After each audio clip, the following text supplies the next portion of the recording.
दोस्तों, जब कोई क्रिमिनल अपराध करता है तो वकील केस को अदालत में लेकर जाते हैं और जज के सामने रखते हैं। फिर सुनवाई होती है। उसके बाद जज सभी गवाहों और सबूतों के आधार पर फैसला सुनाते हैं। लेकिन आज की यह सच्ची घटना एक ऐसे केस के बारे में है जब एक महिला जज के घर में ही उनको बड़ी ही बेरहमी से कत्ल कर दिया गया। आखिर ये कत्ल कैसे हुआ और किसने किया था, जानने के लिए हमारे साथ आखिर तक बने रहें। वीडियो में आगे बढ़ने से पहले हमारे चैनल को सब्सक्राइब और वीडियो लाइक करना बिल्कुल ना भूलें और समाज में हो रही ऐसी दिल दहला देने वाली घटनाओं से रूबरू होते रहें ताकि आप भी सावधान रह सकें। आइए अब आपको बताते हैं इस घटना के बारे में। साल 2016 में उत्तर प्रदेश के कानपुर शहर में स्थित सर्किट हाउस कॉलोनी में एक जुडिशियल मजिस्ट्रेट रहती थी जिनका नाम था प्रतिभा गौतम। इन्हें यहां पर आए ज्यादा वक्त नहीं हुआ था। कुछ ही महीने पहले वो यहां रहने के लिए आई थी। उनकी शादी मनु अभिषेक राजन नामक व्यक्ति से हो चुकी थी और इनके पति मनु अभिषेक राजन भी दिल्ली के 30 हजारी कोर्ट में वकालत की प्रैक्टिस करते थे। पत्नी यानी प्रतिभा गौतम कानपुर देहात में एक सिविल जज थी और पति दिल्ली में वकील था। और 9 अक्टूबर 2016 की सुबह को अभिषेक अपनी पत्नी से मिलने के लिए कानपुर सर्किट हाउस कॉलोनी के सरकारी आवास पर पहुंचे जहां पर इनकी पत्नी रहती थी। अभिषेक अपनी कार से बाएं रोड कानपुर से दिल्ली आए थे। ये पिछली रात यानी 8 अक्टूबर को दिल्ली से चले थे और 9 अक्टूबर की सुबह ही कानपुर पहुंच जाते हैं। लेकिन जब ये आ रहे थे तो रास्ते में इन्होंने सोचा कि अपनी पत्नी यानी प्रतिभा को कॉल करना चाहिए और उसको बता देना चाहिए कि मैं आ रहा हूं। अभिषेक प्रतिभा को फोन करता है लेकिन वो फोन नहीं उठाती है। अभिषेक ने कई बार कॉल किया लेकिन उसकी पत्नी प्रतिभा ने फोन नहीं उठाया। और फिर सर्किट हाउस कॉलोनी में पहुंचने के बाद अभिषेक जल्दी से अपनी पत्नी के फ्लैट पर जाता है। वो घर की डोर बेल बजाता है लेकिन पत्नी दरवाजा नहीं खोलती है। अभिषेक कई बार बेल बजाता है लेकिन दरवाजा नहीं खुलता है। इसके बाद अभिषेक ने दरवाजे को जोर जोर से पीटना शुरू कर दिया और फिर भी दरवाजा नहीं खुला। हालांकि घर पर एक मेड भी काम करती थी, उसने भी दरवाजा नहीं खोला। अभिषेक को घबराहट हुई क्योंकि दरवाजा अंदर से बंद था। अगर प्रतिभा घर से कहीं बाहर गई होती तो दरवाजा बाहर से बंद होता, ना कि अंदर से। इसके बाद अभिषेक ने दरवाजा तोड़ने की कोशिश की। अभिषेक ने दरवाजे पर जोर जोर से लात मारना शुरू किया और 3-4 प्रहार में ही दरवाजे की कुंडी टूट जाती है और अभिषेक परेशानी की हालत में घर के अंदर जाता है। अभिषेक ने देखा कि उसकी पत्नी प्रतिभा पंखे से लटक रही है। उसके दोनों हाथों की नसें भी कटी हुई हैं। ये देखकर अभिषेक डर जाता है और जैसे ही अभिषेक अपनी पत्नी के शव को देखता है तो वो बड़े दुख से उसको छूने की कोशिश करता है। जैसे ही अभिषेक ने प्रतिभा के शव को छुआ तो प्रतिभा की लाश नीचे गिर गई। इसका मतलब यह था कि प्रतिभा के शव को रस्सी के सहारे खड़ा किया गया था। इसके बाद अभिषेक 9 बजे के करीब पुलिस स्टेशन जाता है और सर्किट हाउस से करीब 2-3 किलोमीटर दूर कानपुर कैंट पुलिस स्टेशन में जाकर पुलिस को सूचना देता है कि उसकी पत्नी ने खुदकुशी कर ली है। पुलिस को जब पता चला कि यह आदमी इलाके की जुडिशियल मजिस्ट्रेट की बात कर रहा है तो तुरंत पुलिस की टीम घटनास्थल पर पहुंचती है। लेकिन यहां पर शव जमीन पर रखा हुआ था, जबकि अभिषेक ने पुलिस को बताया था कि उसकी पत्नी ने आत्महत्या की है। पुलिस के पूछने पर अभिषेक ने बताया कि जब उसने अपनी पत्नी को ऐसी हालत में देखा था तो उसे कुछ समझ नहीं आ रहा था कि वो क्या करे, इसलिए घबराहट में उसने शव को नीचे उतार दिया। धीरे धीरे यहां पर एसएसपी और डीआईजी जैसे पुलिस ऑफिसर्स भी आने लगते हैं।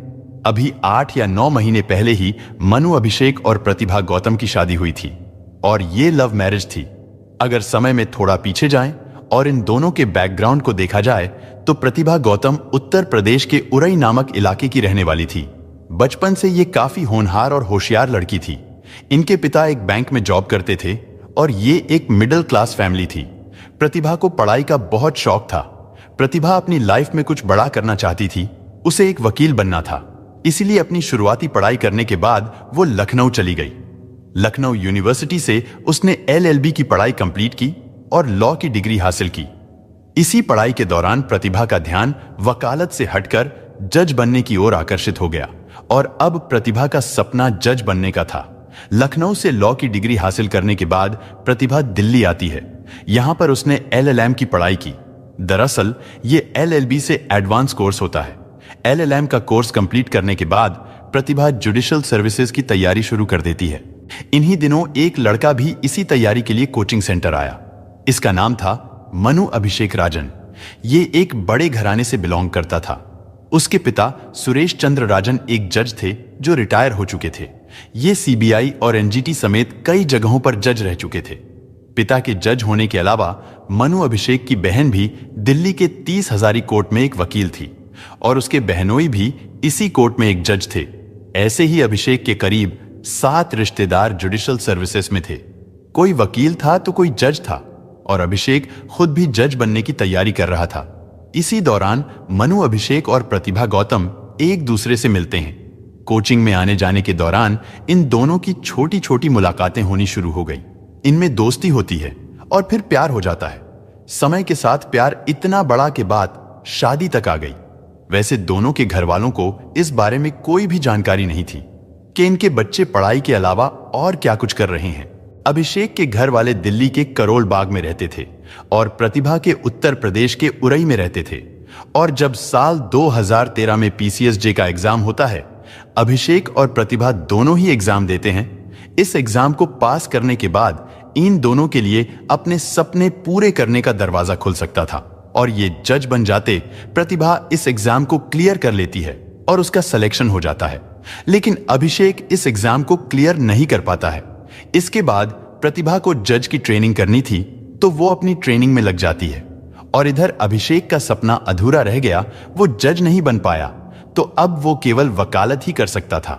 लेकिन अभी भी ये दोनों एक दूसरे से प्यार करते थे, साथ रहने की कस्में खाते थे। एक दिन प्रतिभा अपने घर वालों को बताती है कि वो एक लड़के से प्यार करती है और आगे चलकर शादी भी इसी लड़के से ही करेगी। उधर अभिषेक के परिजनों को भी जब ये बात पता चली तो दोनों के घर वाले इस शादी के खिलाफ थे। प्रतिभा के घर वालों का यह कहना था कि उनकी बेटी किसी बड़े अफसर से शादी करे, किसी IPS से करे, ना कि किसी छोटे मोटे वकील से। और फिर कास्ट को लेकर भी प्रॉब्लम थी और प्रतिभा के घर वाले इस शादी से साफ मना कर देते हैं। लेकिन प्रतिभा के दिलों दिमाग में तो बस अभिषेक ही छाया हुआ था। वो इसी लड़के से शादी करना चाहती थी। अभिषेक भी प्रतिभा से ही शादी करना चाहता था, पर अभिषेक के घर वाले भी राजी नहीं थे। दोनों परिवारों की नाराजगी के बावजूद भी इन दोनों का प्यार बरकरार रहता है और प्रतिभा की ट्रेनिंग भी कंप्लीट हो जाती है। फिर 2015 में प्रतिभा की पोस्टिंग कानपुर देहात में एडिशनल सिविल जज के तौर पर हो जाती है। प्रतिभा अपनी जज की सर्विस शुरू कर देती है। जज के तौर पर केसेस को देखने लगी, फैसला सुनाने लगी और अभिषेक भी दिल्ली के 30 हजारी कोर्ट में वकालत की प्रैक्टिस करने लगा। दोनों में दूरी भले ही हो गई थी, लेकिन ये दोनों फिर भी एक दूसरे के करीब थे। कभी प्रतिभा अभिषेक से मिलने के लिए दिल्ली जाती तो कभी अभिषेक दिल्ली से कानपुर आ जाता था। और फिर 29 जनवरी 2016 में मनु अभिषेक और प्रतिभा गौतम बिना अपने घर वालों को बताए दिल्ली के आर्य समाज मंदिर में चोरी छिपे शादी कर लेते हैं। लीगली भी इन्होंने शादी कर ली क्योंकि दोनों के घर वाले इस शादी से इनकार कर रहे थे, इसलिए इनके पास अब और कोई रास्ता नहीं था। शादी के बाद भी ये दोनों अपने अपने घर वालों को मनाते रहते हैं। अभिषेक के घर वाले तो इस शादी को स्वीकार कर लेते हैं, लेकिन प्रतिभा के घर वाले बिल्कुल भी नहीं मानते। फिर 2 महीनों के बाद 23 अप्रैल को इन्होंने दिल्ली में सबको पार्टी देकर अनाउंस किया कि इनकी शादी हो चुकी है और ये एक बंधन में बंध चुके हैं। इस पार्टी में प्रतिभा के घर वाले नहीं आए थे क्योंकि वो नाराज थे, बल्कि उन्हें 2 महीनों के बाद पता चला था कि उनकी बेटी ने शादी कर ली है। लेकिन ये लोग फिर भी अभिषेक को अपना दामाद मानने को तैयार नहीं थे। अभिषेक के घर वाले तो प्रतिभा को बहू के तौर पर अपना लेते हैं, लेकिन प्रतिभा के घर वाले अभिषेक को दामाद के तौर पर नहीं अपनाते हैं। इन सब प्रॉब्लम के चलते ही शादी करके अभिषेक और प्रतिभा कानपुर के सर्किट हाउस कॉलोनी में आ गए, क्योंकि यहीं पर प्रतिभा को सरकारी आवास मिला हुआ था। इसी कॉलोनी में IPS, IFS जैसे बड़े ऑफिसर्स भी रहते थे। जिले में जितने भी सरकारी लोग थे, ज्यादातर यही इसी कॉलोनी में रहते थे। कुछ दिन यहां रहने के बाद अभिषेक वकालत की प्रैक्टिस करने के लिए वापस दिल्ली चला गया। सब कुछ ठीक चल रहा था। दोनों एक दूसरे से मिलने के लिए कानपुर से दिल्ली और दिल्ली से कानपुर आते जाते रहते थे। धीरे धीरे शादी को 8 महीने बीत गए। 9 अक्टूबर की सुबह अभिषेक प्रतिभा से मिलने के लिए सरकारी आवास पर आया। अभिषेक दरवाजा तोड़कर अंदर जाता है और प्रतिभा को पंखे से लटके हुए देखता है। उसने शव को नीचे उतारा और पुलिस के पास गया। पुलिस मौका वारदात पर पहुंचती है क्योंकि यह मामला एक महिला जज का था और हाई प्रोफाइल था। वकील अभिषेक यहीं पर दुखी हालत में खड़े थे। जज प्रतिभा जमीन पर पड़ी हुई थी। उसके गले में दुपट्टे का फंदा लिपटा हुआ था। दोनों हाथों की नसें कटी हुई थी। पुलिस ने फॉरेंसिक टीम को भी बुला लिया था और अब पुलिस की तफ्तीश शुरू होती है। घटनास्थल पर मौजूद हर एक चीज को ध्यान से देखा जाता है और समझा जाता है। जैसा कि अभिषेक ने एसएसपी को बताया कि जब वो यहां पर आया था तो प्रतिभा की बॉडी पंखे से लटकी हुई थी। जैसे ही उसने उसे टच किया तो बॉडी नीचे गिर गई।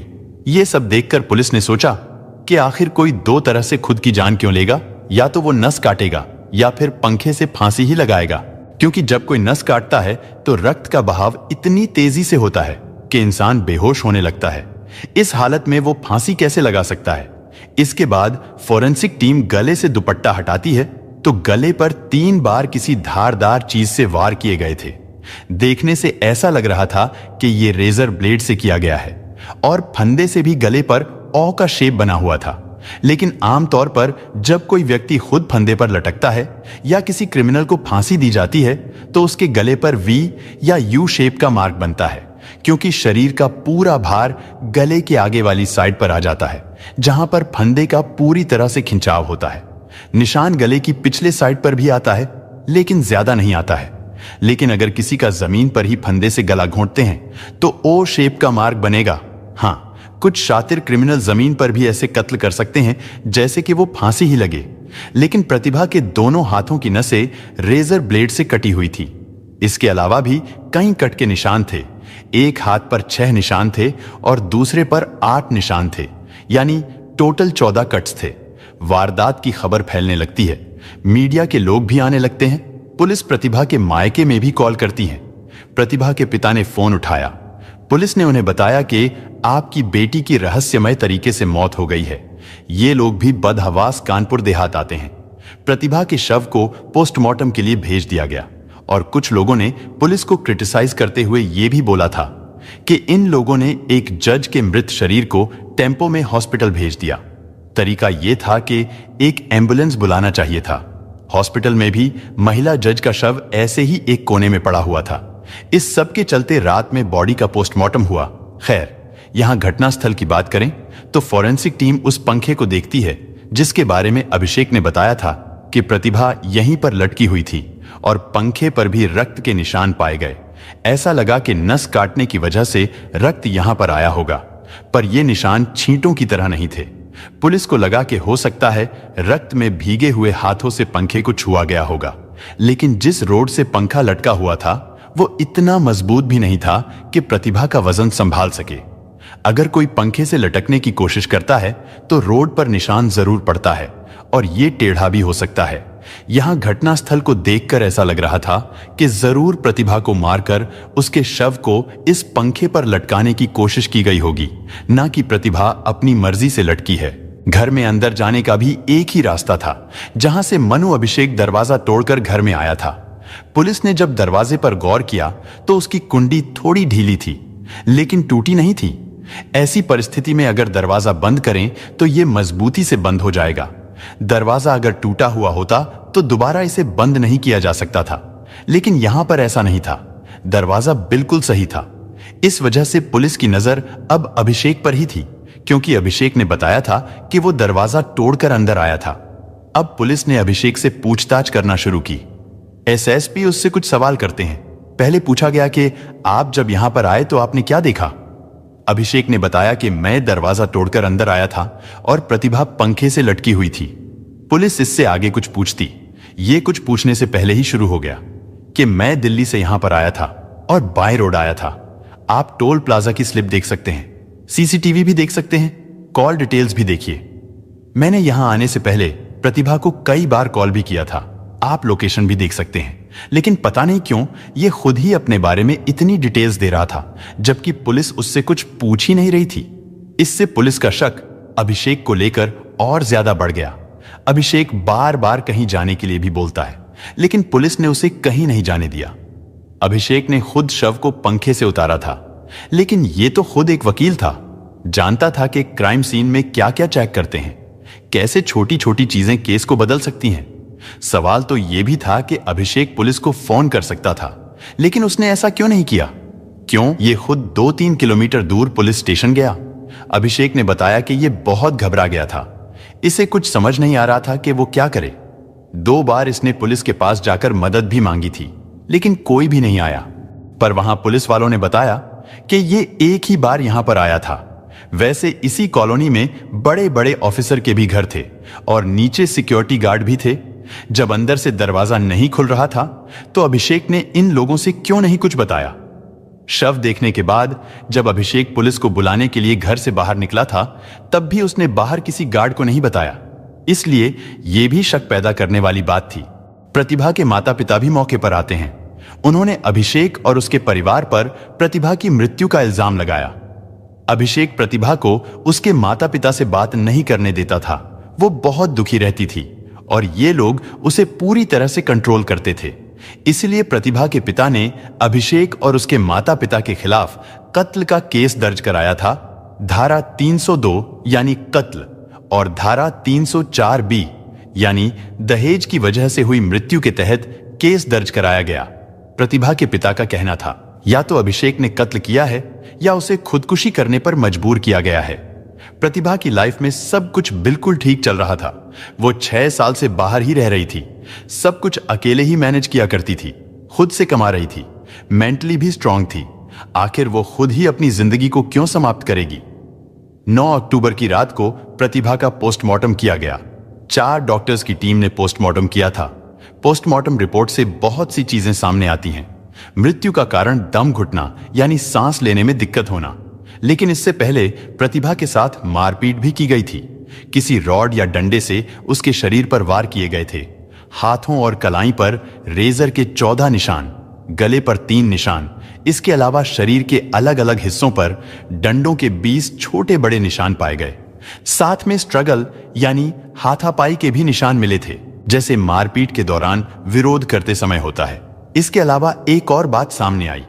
प्रतिभा गौतम 3.5 महीने की प्रेग्नेंट भी थी। आखिर कोई शादीशुदा औरत जो काम करती है, मां बनने वाली है, वो खुद की जान क्यों लेगी? अगर मान भी लिया जाए कि उसने ऐसा किया है, लेकिन उसके शरीर पर चोटों के निशान कैसे आए थे? हाथों पर ब्लेड से कट कैसे लगे? मनु अभिषेक बार बार अपने बयान को बदल रहा था और पुराने बयान को दोबारा बोलने से भी झिझक रहा था। इस पोस्टमार्टम रिपोर्ट के आने के बाद पुलिस का शक अभिषेक पर और भी बढ़ गया, तो पुलिस ने उसे हिरासत में ले लिया। अब पुलिस को हर एक कदम फूंक फूंक कर रखना था, क्योंकि मनु अभिषेक एक वकील था और उसके पिता एक रिटायर्ड जज थे, बहनोई भी जज थे। इसलिए पुलिस को सब कुछ देखते हुए जांच करनी थी। अभिषेक को जुडिशियल कस्टडी के लिए कोर्ट में पेश किया गया। वैसे तो आमतौर पर 7 से 14 दिनों की कस्टडी मिलती है, लेकिन प्रेशर इतना ज्यादा था, केवल 7 घंटे की रिमांड कस्टडी दी जाती है। उधर पोस्टमार्टम करने के बाद प्रतिभा का शव उसके परिवार को सौंप दिया जाता है। प्रतिभा के माता पिता, भाई बहन सब लोग रो रहे थे, बिलख रहे थे। इन्होंने पहले ही प्रतिभा को शादी से मना किया था। प्रतिभा के परिवार वालों ने बताया कि कभी कभार जब भी उसका फोन आता था तो वो बहुत दुखी लगती थी। प्रतिभा की बहन जब भी उससे कुछ पूछती थी तो वो बताती नहीं थी। इस हद तक वो प्रतिभा को कंट्रोल कर रहे थे। इधर पुलिस अभिषेक से कड़ाई से पूछताछ शुरू कर देती है। प्रतिभा के फोन की जांच की जाती है और अभिषेक का फोन भी ले लिया जाता है। अभिषेक के फोन से प्रतिभा और उसकी व्हाट्सएप चैट मिलती है, जिसमें बहुत सारी चीजें सामने आती हैं। व्हाट्सएप से ऐसा लगता था कि प्रतिभा और अभिषेक में झगड़ा चल रहा था और अभिषेक ने व्हाट्सएप चैट में मैं तुझे देख लूंगा और मैं तुझे नहीं छोड़ूंगा जैसी धमकी भी दी थी।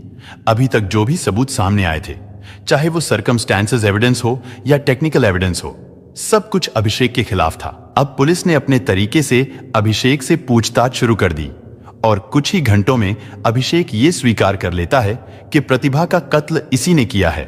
अब सवाल यह है कि आखिर उसने ऐसा क्यों किया? अपनी प्रेग्नेंट पत्नी का खून क्यों किया? कत्ल का कारण किया था। अभिषेक पुलिस को सब कुछ बताता है। दरअसल बात तब से शुरू होती है जब प्रतिभा से इसने शादी की थी और उसी समय इन दोनों ने एग्जाम दिया था, तो उस एग्जाम में प्रतिभा का सिलेक्शन हो जाता है, लेकिन अभिषेक का सिलेक्शन नहीं हुआ और अभिषेक ने मान लिया कि उसकी किस्मत में वकील बनना ही लिखा हुआ है। पर उसकी पत्नी एक जज बन चुकी थी।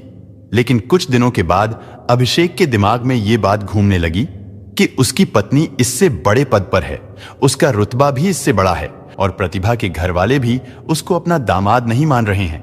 इन सब बातों के अलावा एक सबसे बड़ी बात यह थी, दरअसल शादी के 3 महीने बाद प्रतिभा ने अभिषेक को खुशखबरी दी कि तुम पिता बनने वाले हो और मैं मां बनने वाली हूं। प्रतिभा अक्टूबर में 3 से 3.5 महीने की गर्भवती थी। इस खुशखबरी से अभिषेक को ज्यादा खुशी नहीं हुई थी, लेकिन प्रतिभा बहुत खुश थी। प्रतिभा ने अपनी मां को भी बताया। उसे लगा कि अब शायद उसके घर वाले अभिषेक को अपना दामाद मान लेंगे। प्रतिभा की मां अपनी बेटी की खबर सुनकर बहुत खुश होती थी। वो प्रतिभा से मिलना चाहती थी। इधर अभिषेक ये सोच रहा था कि एक तो उसकी पत्नी इससे बड़े पद पर है, उसका रुतबा भी इससे बड़ा है, ऊपर से एक बच्चा भी आने वाला है। रिपोर्ट के अनुसार अभिषेक थोड़ा रंगीन मिजाज का था, दोस्तों के साथ घूमता फिरता था, अय्याशी करता था। वो सोचता था अगर बच्चा होगा तो उसकी देखभाल करनी पड़ेगी, नई जिम्मेदारी सर पर आ जाएगी और फिर ये आजादी से मौज मस्ती नहीं कर पाएगा। तो इस कारण अभिषेक बच्चा नहीं चाहता था। उसने प्रतिभा से बोला कि बच्चा को गिरा दो। अभिषेक पहले से ही पत्नी को उसके माता पिता से बात करने से रोकता था, अब तो और भी ज्यादा रोकने टोकने लगा था। भले ही प्रतिभा बाहर एक जज थी, लेकिन घर के अंदर वो एक पत्नी थी। 7 अक्टूबर को प्रतिभा की मां ने बेटी से कहा कि मैं तुमसे मिलना चाहती हूं। जब ये बात अभिषेक को पता चली तो वो अपनी पत्नी को बहुत डांटता है कि तुम मां से क्यों बात करती हो, तुम्हें बात करने से पहले मुझसे परमिशन लेना चाहिए। आखिर कितने दिन तक प्रतिभा अपने पति का यह जुल्म सहन करती। और फिर एक दिन उसने बोल ही दिया कि ना तो मैं अपने बच्चे को गिराऊंगी और ना ही अपने परिवार वालों से बात करना बंद करूंगी। और अभिषेक जब घर से बाहर होता था, यानी दिल्ली में होता था, तो ये दोनों व्हाट्सएप चैट पर भी लड़ते थे। बच्चा गिराने की भी बात होती थी, व्हाट्सएप हो या फोन कॉल, लेकिन बच्चे को लेकर इनमें अक्सर लड़ाई होती रहती थी। 7 अक्टूबर को इनकी लड़ाई हुई तो प्रतिभा ने कहा कि मैं दिल्ली आ रही हूं। अभिषेक ने बोला यहां मत आओ। 8 अक्टूबर को अभिषेक हिल स्टेशन से दिल्ली आने वाला था। अभिषेक पत्नी को तकलीफ देकर खुद हिल स्टेशन घूम रहा था। 8 अक्टूबर की शाम को प्रतिभा ट्रेन से दिल्ली पहुंची है और अभिषेक उसे लेने के लिए दिल्ली रेलवे स्टेशन पर आया। उसने अपनी कार से प्रतिभा को पिक किया था। ये दोनों पहले से ही एक दूसरे से नाराज थे। गाड़ी में दोनों की फिर से लड़ाई हुई और प्रतिभा रास्ते में ही कार से उतरकर वापस कानपुर चली जाती है।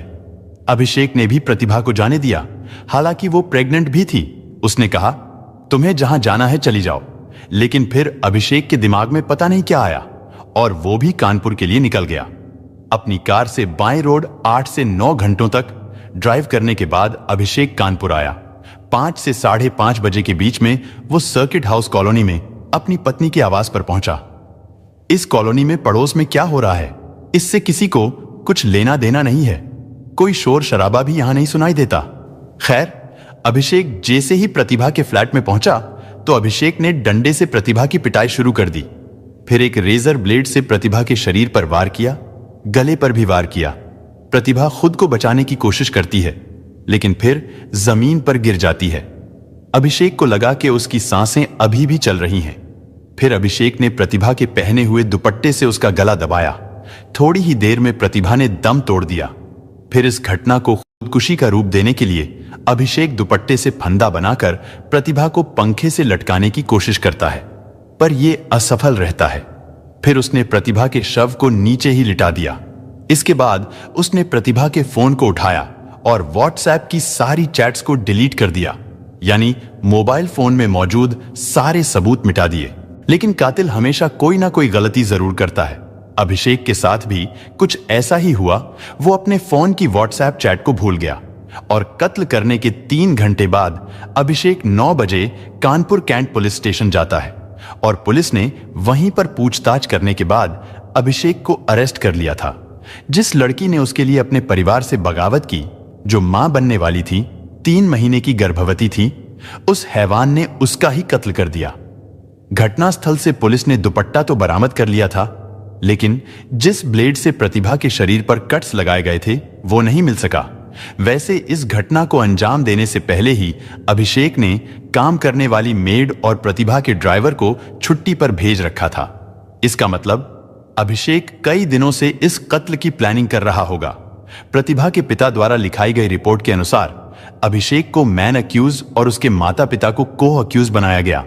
अभिषेक के व्हाट्सएप चैट से कत्ल का यह कारण पता चलता है कि यह बच्चा नहीं चाहता था और इसी बात पर यह झगड़ा करता था। मनु अभिषेक तो पुलिस की गिरफ्त में ही था, लेकिन उसके माता पिता फरार हो गए थे।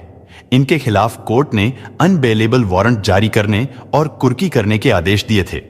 फिर अभिषेक के माता पिता ने सुप्रीम कोर्ट से स्टे ऑर्डर ले लिया। फिर सुप्रीम कोर्ट इन्हें कानपुर कोर्ट में सरेंडर करने का आदेश देता है और 18 अक्टूबर को ये दोनों भागे हुए आरोपी सीएमएम कोर्ट में पेश होते हैं। इसके बाद Abhishek session court, high court, supreme court तक बेल की अर्जी लगाता है, लेकिन सभी ने इसे खारिज कर दिया और 2022 में अभिषेक को जेल में करीब 5 साल हो गए थे। फिर अप्रैल 2022 में हाई कोर्ट से अभिषेक को जमानत मिल गई और अभिषेक जेल से बाहर आ गया।